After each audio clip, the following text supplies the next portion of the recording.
Hello, darkness, my old friend. It's time to talk with you again. I don't know the words, I don't know the words. I don't know the words, I don't know the words. Dun dun dun. You know, to be honest with you, I really know that song more from the movie Trolls than I do from the actual Simon and Garfunkel. Trolls is so good, dude. And I know it looks stupid. Like, it looks bad and it looks over the top and it looks like it's clearly made for children and, like, has poop humor and all that shit. But actually, okay, I have to say, actually, now that I'm really thinking about it, it's kind of cheesy. But the soundtrack is so fucking good. Singing killed my mom. Hey, did you know that singing actually killed my mom? That movie isn't good, but the music is. Which is how I feel about a lot of movies, honestly. The music's good and the movie's bad. But doesn't that sound like a dream-ass job? Like choosing the movie for choosing the music for a movie. Like, I feel like I already do that. I'm like this, when I listen to music, and I don't know, is this interesting or is this everybody? But, like, when I listen to music, I literally picture a music video. That's normal. But I like, acting like I'm so special because I do that. I'm not. Oh, my gosh. I don't have my fucking button-up shirt. Hold up. But specifically the songs, like, Zooey Deschanel's cover of Hello by Lionel Richie, and it's actually such a tender cover, and it really is all props to Zooey Deschanel. Zooey Deschanel is, like... Okay, I'm actually going to talk about something. I'm going to talk about a word called quirky. I remember I had a best friend in high school. I don't know if I was his best friend, but he was mine. And he told me that, like, if he could describe me in one word, it would be quirky. Like literally, I want to buy a gun. Is that quirky? Is me buying a gun and pointing it at my head? Is that quirky for you? Literally, that's rude. Like, say I'm pretty. Say I'm smart. Say I'm a caring, generous kind of person. But say I'm quirky? Like, I don't know. It just means you're weird. And it's like, you're adorkable. And then you have, like, a fucking mustache tattoo on your forefinger. And you're, like, putting it underneath your nose. Like, that's what quirky feels like to me. It feels like an attack. And so... I understand, though. I also have, like, enough social awareness to be like, okay, quirky also means, like, a like, girl with that is, like, into niche things. I don't know. It's twee. Like, literally, it's twee. And honestly, I would rather be called twee than I would quirky. I don't know. I just have such a negative connotation because quirky, I guess, doesn't necessarily mean hot. Quirky can mean, like, cute. I know what, that's the problem. I'm really depacking it now. Depacking, unpacking. I know how to speak English. Do you? Unpacking it. I'm now realizing I've had an issue my whole life where I've been cute. I've been labeled cute. And you're going to think, Maya, that's like a sweet thing to be called. It's not sweet when you're trying to be hot or you're trying to be sexy. Or when you're trying to be like, yeah, those two things. And then you're constantly like, oh, you're cute. Oh, you're cute. Well, people don't necessarily want to have sex with cute. People want to have sex with hot. And what's actually crazy is, Maya, you're quirky. Maya, you're quirky. I'm actually fucking hot. I'm actually fucking sexy. And no, I don't infantilize myself just because I'm short. And no, I don't think it's cute to be like, I'm little. And no, I am like a sexual being in the world. And y'all think I'm adorkable and quirky. I'm actually hot and sexy and cool. And that's the difference between you and I. That's the difference between me living my life and you perceiving me as a person. Is I'm actually the sexiest person. I'm so hot. I'm actually a flirt. And y'all don't understand that about me. And that's what's crazy. There's actually this guy. And this has never happened to me at a job before. And I probably shouldn't be talking about this, but it's also not my fault. So I'm going to talk about it. Okay? And I'll deal with the repercussions later. So there's this guy I work with who's literally married, has children. His wife just gave birth to a baby. And I'm half. Like, literally cut his age in half. Age comparison. Okay? He has literally asked me out. This is, like, inappropriate, dude. So maybe I really won't talk about this. But I'm just going to keep it brief. I'm going to keep it light. I'm going to keep it short and sweet. Sabrina Carpenter. Every time I mention that album, I have to mention Don't Smile. Like, what? That's the best song I've ever heard. That's the best song I've ever heard. I have chills. Oh my gosh, speaking of Sabrina Carpenter, literally Olivia Rodrigo came out with The Cure with an incredible music video. And The Cure is one of those songs that is needed in the culture. And it's an evolution and a progression of her, like, angst as a teenager in Sour and Guts. But it's it's deeper, it's darker, it's sadder, it's more depressing, it's more honest. And Drop Dead was probably the most fun you're gonna fucking have in the album. I'm gonna tell you that right now. Is you get I'm Obsessed when you listen to Guts. You get fucking, I don't know, Brutal and Good For You in Sour. Drop Dead is the most fun you're gonna have in this album because you're gonna be actually having a crisis with every single song. The Cure is literally saying, girl, you can be in a relationship, it doesn't matter. You're still your fucking self. Wherever you go, there you are. And you still have your problems. And you could be dating Louis Patridge, the hottest fucking man in the fucking world, after you begged him to fucking love you. He does now. And you have the world at the palm of your fucking hand. It doesn't even fucking matter because you're still you. And you still have your insecurities. And you still have your flaws. And you have things that, quite frankly, are ugly about you. And you're scared to talk about with someone who looks like Louis Patridge. Even though you look like Olivia Rodrigo, you're still scared because you're vulnerable. And The Cure is not love, girl. The Cure is working on your fucking self and accepting yourself. And examining the ugly parts of who you are, not covering them up with some frivolous thing as love and lust.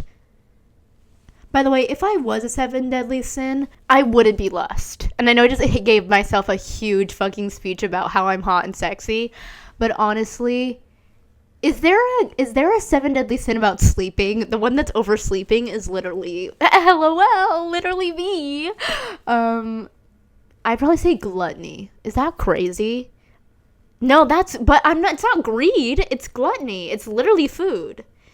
But that's so, like, that's so, like, BuzzFeed quiz 2013 of me to be like, my 7 deadly sins gluttony. Like, girl, we all love to eat. Like, let's get over that. Greed?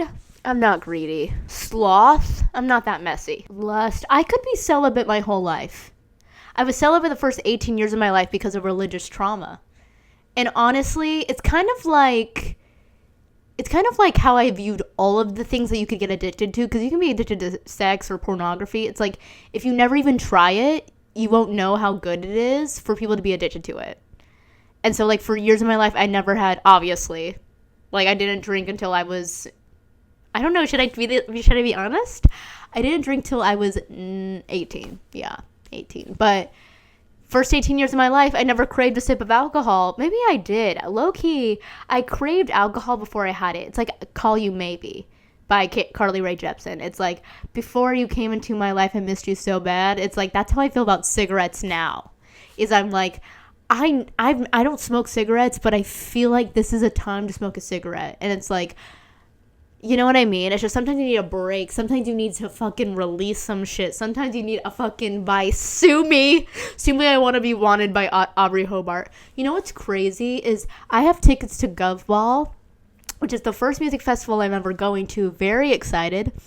And Aubrey Hobart? I'll just call her by her last name. Hobart is literally playing Friday at 2 p.m. Girl, I'm at work. Girl. Why would they put her there? She's literally like an actual artist that everyone knows and I want to see. And she's put in the middle of the workday? Give her a later slot. Give her a weekend slot. Like, I have to be at work, and I literally, I would say a third of the reason I bought the ticket is just to see her. Like, what am I supposed to do? And I'm going to put this on the internet so I can't even be like, yeah, I'm sick. Like, I have to go to work. I can't take a day off for that. And it's like maybe 1 or 2 hours before I even get off work. Like, that's terrible. Sue me, I wanna be, sue me, I wanna be, sue me, I wanna be wanted. And almost kind of like how Sour, if there is an album to represent like 17, it's Sour. It is. That's how I feel about Hobart herself. I'll just say that once again, her last name. She's written an album that defines 22.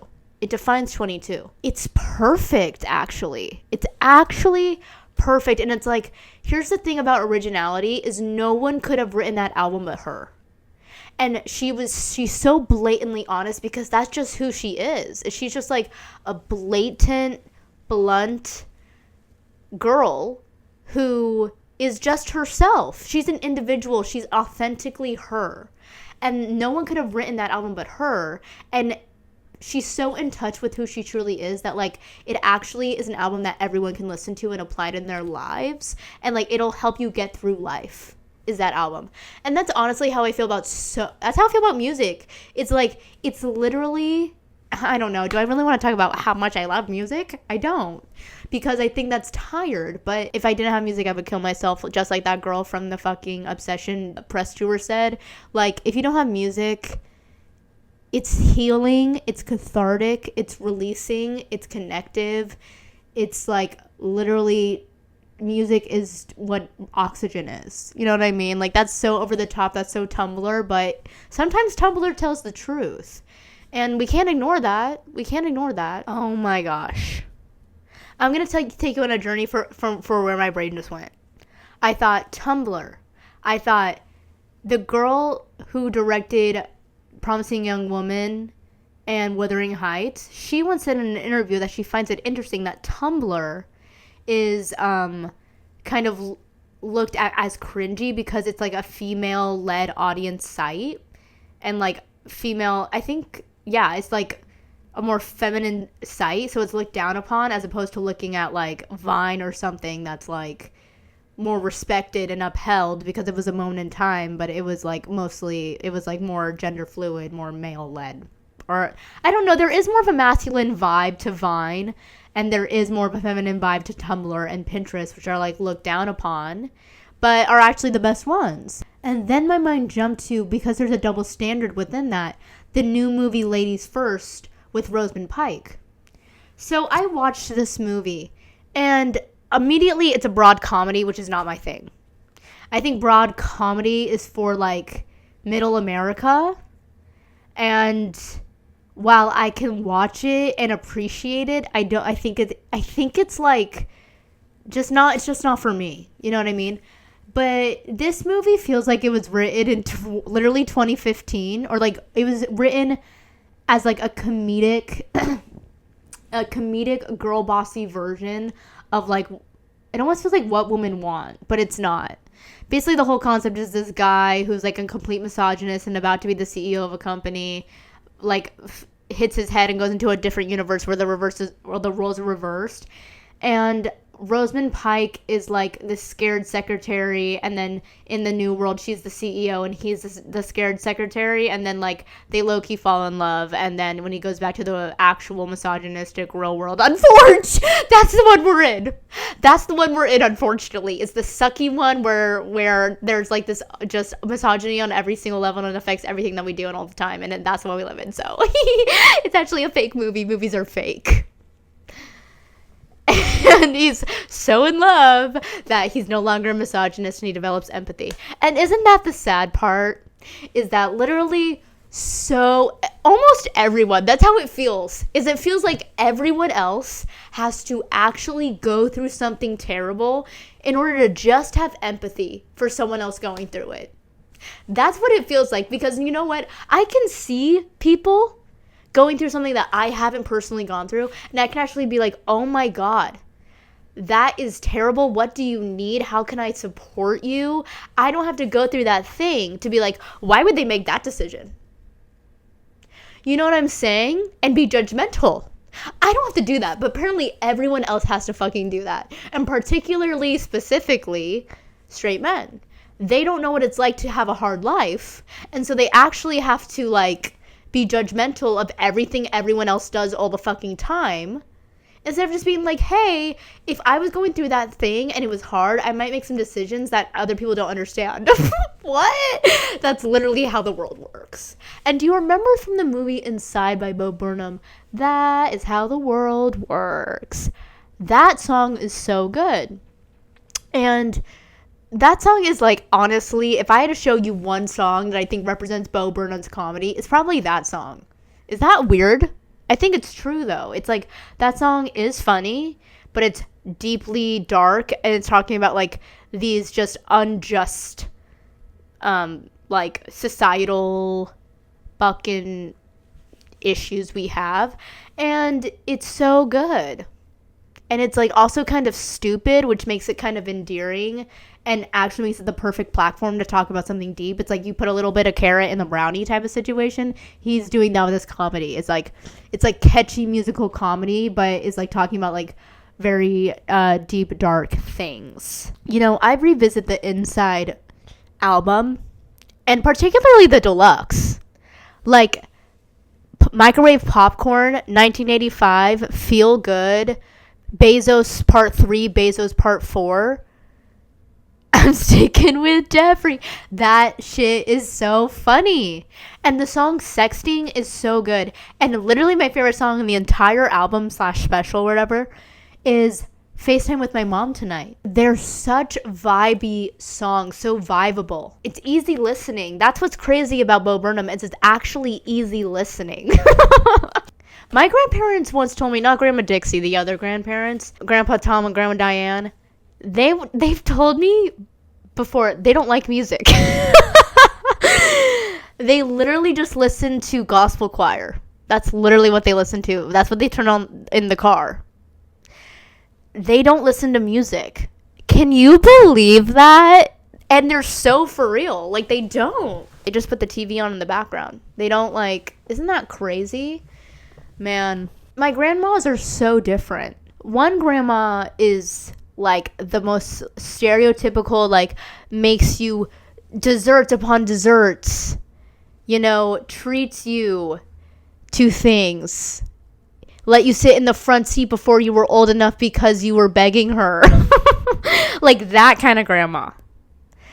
And then one of my grandmas is literally like, every time she talks to me, she talked about like women, like being a woman and like fighting for women's rights, and she's literally been on the right side of history the entire time and is like so passionate and like truly believes in like the forward movement of women. That's her. And so there's not a lot of like domesticity in that other grandma, but like, fuck, they both serve a purpose, don't they?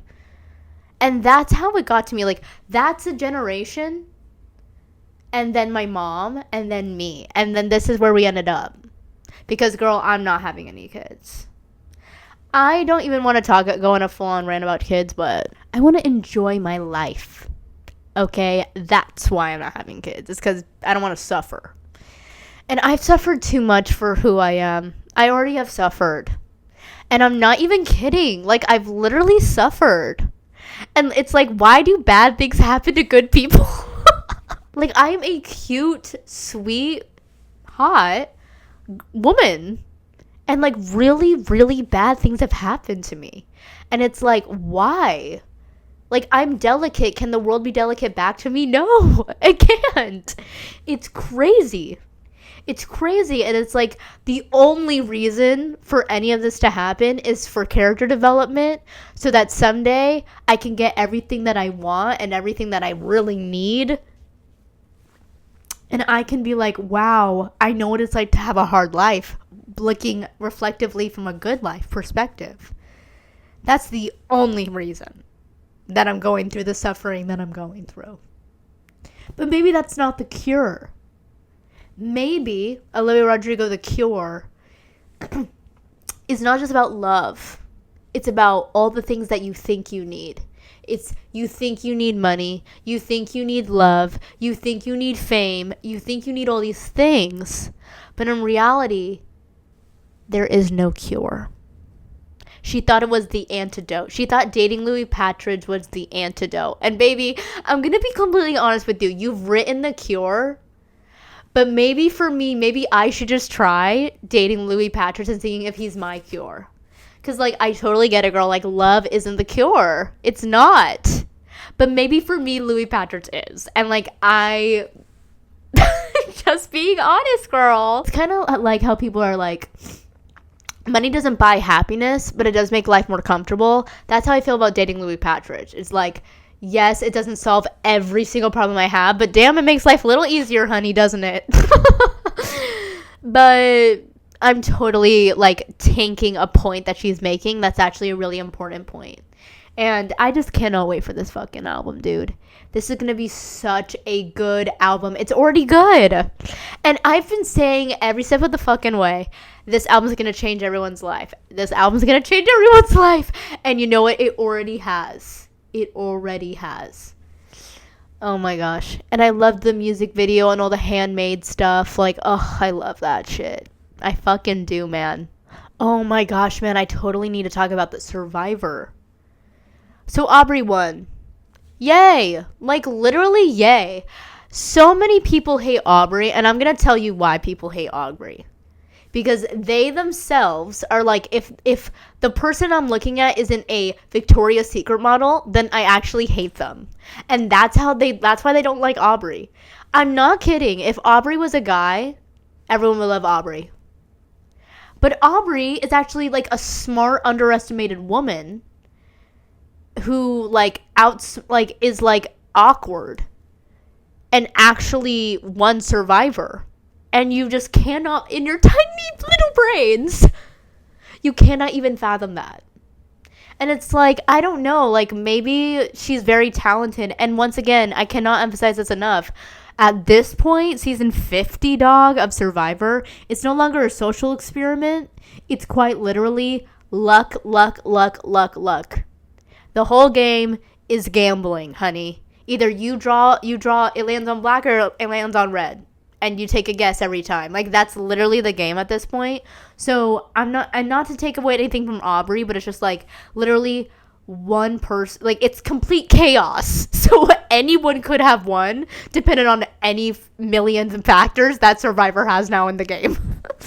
But that being said, I think Aubrey deserves it. I think Aubrey is a complete, like, I'm happy she won.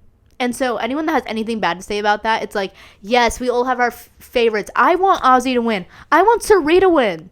Cirie basically has one, and Ozzy basically has one. And even Jeff said, like, it's not about who wins, because even he'll be like, girl, there's a lot of luck involved. So it's not really like who wins, who's the best player. It's just like kind of luck of the draw sometimes. I have to say something else. Literally, man, let me tell you something. And I'm going to actually get so fucking real right now. I'm actually going to drop it all. I'm being so serious. Tiffany was in a position where they simply didn't like her because she was a black woman. That was literally the position she was in this show. And she's frustrated. And they're literally saying, we are going to vote you out because you're a girl. That is in the situation she's in, and she has fought her ass off to get to this point. She's won. She's outwitted. She's outlasted. She's outplayed all of them. And she has to sit there, and she's upset. And do you know how fucking much she has to keep herself, like, proper and be like, I'm frustrated. And she is so emotionally intelligent that she can actually get through a situation that is maddening and just completely unjust and awful. And she has to do it all while remaining very calm. Because if she were to freak out, if she were to freak out, then all hell breaks loose. How dare she freak out about something that is just absolutely disgusting, quite frankly, because she's a great player. And they literally just don't like her because she's a woman. And if she was a guy who won all those tribal immunities, and if she was a guy that could dab up a bro and be like, let's get all these chicas out of here, then she would have won the game. but y'all are threatened because she's actually a better player than you. And you know what? Exactly what she said happened, which Aubrey won. So you didn't even win. And in the process, you illustrated something that happens multiple times on Survivor, which happens all the time on Survivor, which is Black women are demonized, villainized, cut out of the show, just like this season. And when frustrating things happen, as per usual in life, they can't overreact or be like, or actually feel or live out their emotions that they're having. They have to keep it all inside and be like, and articulate very clearly, I'm upset and I'm angry because they don't like me based off something that I can't control. And I know that if the roles were reversed, they would be frustrated in the situation as well. And they're still going to do it anyways. And she can't be like, fuck you. Like, fuck you, actually. She can't do that. Because then she's emotional, and then she's crazy, and then she's the angry Black woman. But you know what is the actual craziest thing in the world? Is the stereotype of the angry Black woman, this macroaggression. That is this label that people just throw around willy-nilly. They don't even realize they're saying it. Is actually crazy because they are the most mistreated. And they are literally the most, like, underrepresented, and the most frustrating things that happen to anyone happen to them because of all the micro and macro aggressions that they go through all the fucking time, like this one with Tiffany and Joe and fucking, I don't even remember his fucking name, but the other guy. And here's the truth of the matter. People can say all day, I'm not racist, I'm not a misogynist. And they might believe that. Like, I believe that they believe that they're not a racist and they're not a misogynist and they're not a homophobe. But honestly, you know what communicates those things? Your actions. And so even if you think you're not, and even if it wasn't even your intention to be racist, if you look at someone's actions and you're like, hey, like in Survivor, what happened Joe's season is, hey, 4 people in a row, the 4 Black people on the cast were voted out as soon as the merge began by you. And he's like, but I'm not racist. I just happen to not get along with them. And I just happen to be like, it's all coincidence. It's not the intention. But then look at the actions though. It's kind of a crazy coincidence. And even if there's not hatred in your heart, there is like microaggressions happening. And your actions speak for you. And so I truly am just like, I understand it's a harsh label and it feels like if you are that thing, then you are the worst person in the world and you're a bad person. But you know what you actually do in those moments? You look at them, you take accountability of them, bitch, and you fucking apologize and you don't do it again. And you know what you did again, brother? You fucking voted out a Black woman simply because she wasn't a guy. And you just happened to not get along with her. Ugh, what a coincidence again. It's just like, it's so easy to be like, I'm not a racist person. But it's like the proof is in the pudding. If there's coincidences, if it just happens to be for people you don't get along with, who happen to be Black, who happen to all be voted out, like the first 4 in the merge, it's just like, take a little accountability, look at your actions and don't repeat them, and take accountability for them. I don't know. You know what's crazy? Ricky Gervais was asked like this crazy fucking question, and it's like, people think Ricky Gervais is literally like a philosopher, and he's not. He's just an atheist. Like, I don't know. I think people give Ricky Gervais so much credit, and he actually does deserve the credit because he made The Office UK. But I don't know. They like always ask him these like questions about life and death and like all this stuff, and I'm like, he's literally a comedian. I don't know. Maybe that's mean, but it's just like, he's not a philosopher. I'm a philosopher. But I am, though. And maybe he is, too. Maybe I'm not giving him enough credit.